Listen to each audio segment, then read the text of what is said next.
주 안에서 사랑하는 여러분, 예수를 믿는 가장 중요한 목적 중에 하나는 예수를 닮아가는 것입니다.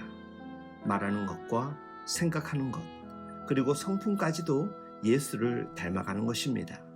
그리스도의 영성은 비움에서 철저히 시작되는 것입니다. 이런 글을 읽은 적이 있습니다. 속이 가득 찼다고 소리를 내는 것이 아니다. 악기는 비어있기 때문에 울리는 것이다. 한번 비워보라. 내면에서 울리는 자기의 외침을 듣게 될 것이다. 악기는 비움의 아픔이 있어야 소리를 낼 수 있습니다. 사람도 마찬가지입니다. 비움이 있을 때 체험의 풍요를 경험하게 되고 내면에서 울리는 자기의 외침을 들을 수 있습니다. 무엇인가 가득 차 있는 그릇에는 아무것도 담을 수가 없지요. 하나님이 주신 은혜를 채우려면 먼저 내 안에 가득 차 있는 것을 비워야 합니다. 예수님은 하나님이셨지만 하나님과 동등됨을 요구하지 않으셨고 오히려 종의 몸으로 사셨습니다. 예수님은 자기를 비워 우리를 살리신 것입니다. 그것이 생명운동입니다. 하나님께 쓰임받은 위대한 인물들은 한결같이 버려야 할 것은 과감히 버릴 줄 알았습니다. 아브라함은 본토 친척 아비집을 버리고 떠났으며 독차 아들 이삭을 모리아산에 번제로 바쳤습니다. 모세는 믿음으로 바로의 공주의 아들이라는 칭호와 애굽의 보화를 버리고 하나님의 백성과 함께 고난받기를 잠시 제약의 낙을 누리는 것보다 더 좋아했습니다. 요셉은 애굽의 종으로 팔았던 형들에 대한 미움, 보디발 장군의 아내에 대한 불쾌한 기억을 다 버렸습니다. 그래서 주어진 삶에 최선을 다할 수 있었고 때가 됐을 때 애굽의 총리가 될 수 있었던 것입니다.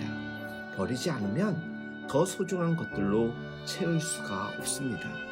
오늘날 인터넷 시대의 성공의 요건 중 가장 중요한 것 중에 하나는 기동성이라고 합니다. 징기스탄이 전 세계를 점령했던 가장 큰 무기도 기동성이었습니다.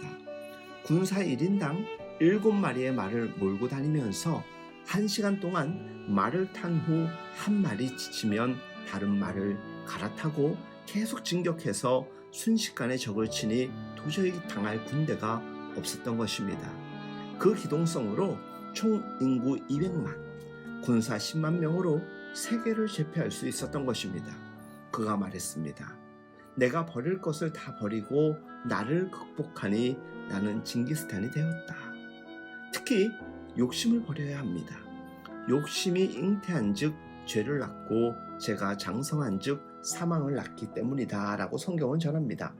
여러분, 어린 시절에 풍선을 불다가 터져서 놀란 경험이 있을 것입니다. 공기를 너무 많이 넣었기 때문입니다. 우리의 위도 너무 많이 채우면 탈이 나지요. 70%, 80%만 채우는 것이 건강에 좋다고 합니다. 자동차 타이어도 공기를 너무 많이 채우면 안 됩니다. 적절한 공기압을 유지해야 하는 것이지요. 해결은 무엇일까? 버릴 것은 버리고 비울 것은 비우는 것이 해결입니다. 열심히 노력하고 투자하는 사람과 그렇지 않고 대충 인생을 산 사람이 똑같은 대우를 받는 것을 공평이라고 생각하지 않습니다. 하나님은 맡겨진 달란트를 가지고 열심히 일한 2달란트, 5달란트 받은 사람과 땅에 묻어뒀던 1달란트 받은 사람을 똑같이 대우하지 않으셨습니다. 그러나 열심히 노력해 성공한 사람이 누리는 축복에도 정도가 있어야 하며 너무 지나치면 안 된다고 생각합니다. 복을 많이 받은 사람은 그 복을 나누어 흘러보내야 합니다. 노블레스 오블리주를 실천해야 하는 삶을 우리는 살아야 합니다. 성공했다 싶은 사람이 무너지는 이유는 무엇일까 생각을 해보았습니다. 여러 가지가 있겠지만은 그 채워진 만큼 조금씩 비울 수 있어야 했음에도 불구하고 그러지 못했기 때문이 아닐까 생각합니다. 나눔이 없었기 때문입니다. 채우기만 하니까 무너지는 것입니다. 비대해지니까 건강하지 못한 우리의 몸과 같은 것입니다. 진정한 부요함은 소유에 있는 것이 아니고 나누는 데 있습니다. 존재로 증명하는 것이지요. 하나님의 사람들은 움켜짐으로 위대해지는 사람이 아니라 비우고 버리고 떠남으로 예수님의 영성을 채워가는 사람들입니다. 비움은 영성의 시작이고 비움을 통하여서 참된 예수 그리스도를 닮아가는 것입니다. 오늘 하루도 비움의 영성으로 아름답고 복된 하루를 살아갈 수 있길 예수님의 이름으로 축복하며 응원합니다.